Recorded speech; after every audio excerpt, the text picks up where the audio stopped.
सम्मानीय सभापति महोदय, पूज्य गुरुजन मंडली, अतिथिवृंद, सम्मानीय शिक्षाप्रेमी सज्जन मंडली एवं मोर ज्येष्ठ श्रेष्ठ वरिष्ठ तथा मोर सान बड़ भाई और भौणी माने जहाँ वक्तव्य 1891 मसीह अमेरिकार चिकागो धर्म सम्मेलन रे सारा विश्व को चमकाई देइथिला।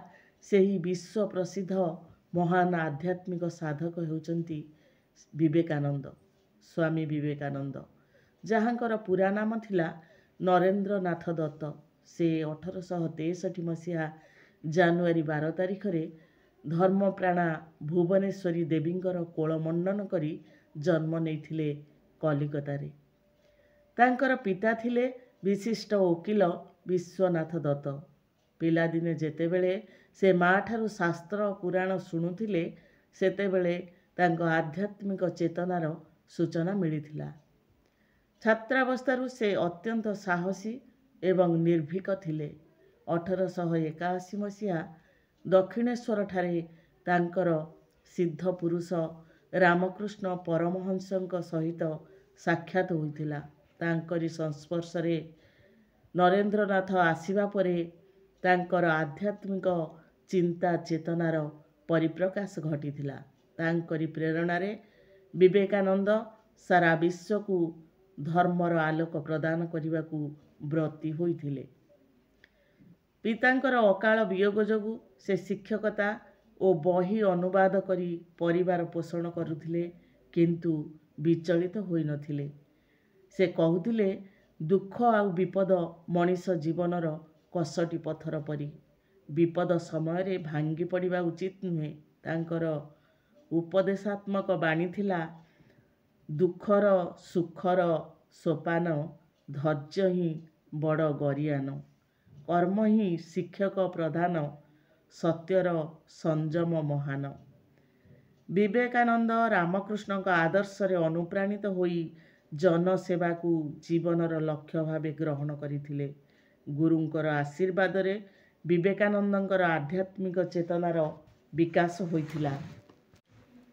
अमेरिकार चिकागो स्थित विश्व धर्म सभा हिंदू धर्मर विश्व मानविकता और विश्व भातृत्वर पराकाष्ठा दर्शाई से विश्व विजयी होइथिले। तांकर ओजस्विनी भाषण विश्ववासी मनरे अपूर्व प्रेरणा और आत्मविश्वास खेलाई देइथिला।